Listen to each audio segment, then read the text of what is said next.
हरिओम प्रिय दर्शकों, यदि आपकी वृषभ राशि या वृषभ लग्न है तो इस वीडियो को बहुत ध्यान से देखिएगा, समझिएगा। इस वीडियो में हम समझने वाले हैं बुध राशि परिवर्तन प्रभाव को। बुध का गोचर काल बदलने वाला है। 24 अक्टूबर को वृश्चिक राशि मंगल की राशि पर गोचर करना शुरू करेंगे और 23 नवंबर तक गोचर करेंगे। फिर 23 नवंबर को पुनः से तुला में आएंगे, फिर वृश्चिक में आएंगे। तो ये गोचर काल इनका वक्री मार्गी चलता रहेगा। तो ये 24 अक्टूबर से लेकर 23 नवंबर तक क्या प्रभाव वृश्चिक में गोचर करते हुए देंगे, ये समझेंगे। क्योंकि देखा जाए तो 27 अक्टूबर से मंगल स्वयं भी यहाँ पर आ जाएंगे, यानी कि वृश्चिक में आ जाएंगे। तो इन दोनों ग्रहों की युति भी होगी, उसका भी क्या प्रभाव होगा ये भी समझना आवश्यक है। देखा जाए तो बुध आपकी कुंडली में धन भाव और आपके विद्या भाव का आधिपत्य रखते हुए आपके सप्तम भाव में गोचर करेंगे। बुध वो ग्रह हैं जो वाणी, जितने भी बौद्धिक कार्य हैं, बिजनेस है, शेयर मार्केट है, या टीचर हो या विद्यार्थी हो, वकील हो या जज हो, या और भी जितने ऐसे काम जो वाणी से जुड़े हुए हों, बौद्धिक कार्य हो, सभी पे बुध का प्रभाव देखा जाता है।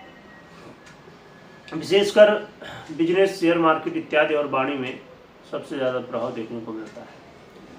बुध को युवराज की पदवी प्राप्त है और बुध का गोचर काल कम समय के लिए होता है, परंतु कोई भी ग्रह जितने दिन के, जितने समय के लिए आता है जिस राशि नक्षत्र पे, उतने समय पर वो अपना प्रभाव देता है। तो आपके लिए कैसा प्रभाव देंगे ये समझते हैं। बुध के गोचर काल देवगुरु बृहस्पति की दृष्टि से दृष्ट भी होगा और देवगुरु बृहस्पति इस समय बहुत ही अच्छी स्थिति में चल रहे हैं। यदि आपने अपना राशि का फल नहीं देखा देवगुरु बृहस्पति के परिवर्तन का, तो जरूर देखिएगा, आपको इसी चैनल पे मिल जाएगा। तो ये गोचर काल बड़ा महत्वपूर्ण है।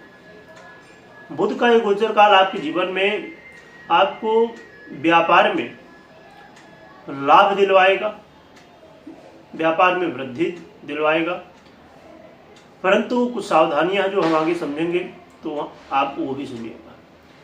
तो बुध का ये गोचर काल बिजनेस में नई नई आपको आइडिया देगा, जिन्हें आप अप्लाई भी करेंगे और उससे आपके व्यापार में वृद्धि देखने को मिलेगी।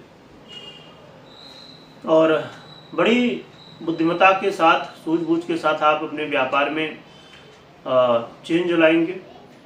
और चाहे आप पार्टनरशिप में व्यापार कर रहे हो या अलग से कर रहे हो, दोनों स्थितियों में बुध लाभ देंगे। पर्सनली कर रहे हैं तो ज़्यादा लाभ होने की संभावनाएं बढ़ सकती हैं। इस समय आप नई नई चीज़ों को सीखने के लिए प्रयास भी करेंगे और सीख भी पाएंगे, जिसका लाभ, क्योंकि सीधी सी बात है, यदि अर्निंग आपको करनी है ज़्यादा तो लर्निंग भी करनी होगी। तो लर्निंग करने का यहाँ मौका मिलेगा आपको, जिससे आपके अर्निंग में भी इसका पॉजिटिव प्रभाव देखने को मिल सकता है। बुध का ये गोचर काल आपके अस्थायी धन में वृद्धि और आपके जीवन में जो लोग शेयर मार्केट या और भी कहीं इन्वेस्ट करते हैं, ऐसे लोगों को मौका मिल सकता है लाभ का। परंतु यहाँ पर ये ध्यान में रखिए, जैसे मैंने कहा कि ये मंगल की राशि पर है, मंगल के साथ युति भी होगी। यहाँ पर बहुत धैर्य रखना होगा आपको और बहुत अच्छे से शेयर मार्केट हो या कहीं और इन्वेस्ट कर रहे हो, या आप अपने व्यापार को बढ़ाने के लिए नए नए आइडिया, जैसे आप, मैंने कहा कि अप्लाई करने का मौका मिल सकता है। तो इन्हें सभी को, कोई भी काम हो करने से पहले आपको बहुत अच्छे से, जो जानकार व्यक्ति हैं, जो इसके एडवाइजर हैं लीगल, उनसे सलाह लेनी चाहिए। और आपको भी बहुत अच्छे से स्वयं भी सोच समझ के और एक पूरा सिस्टम बना के अच्छे से एनालाइज करके और फिर ही कोई काम करना है। क्योंकि यहाँ मंगल का भी प्रभाव होगा, जिसकी वजह से कई बार यहाँ पर जल्दबाजी आप कर जाएंगे और गलतियाँ कर जाएंगे। गलतियाँ बहुत बड़ी भले ना हो, छोटी ही गलतियाँ हो, पर छोटी गलतियाँ बड़ी समस्याएं क्रिएट कर सकती हैं। तो आपको ये ध्यान में रखना है कि आपको बहुत सोच समझ के सूझबूझ के साथ करना है। जहां ये इन्वेस्टमेंट या बिजनेस में लाभ देंगे वहीं पर कई बार यदि आपने गलतियां की, जल्दबाजी की, तो वहां पर नुकसान भी दे सकते हैं। इसलिए धैर्य रखना बहुत जरूरी है, जो कि विद्यार्थियों के लिए गोचर काल काफ़ी अच्छा माना जा सकता है।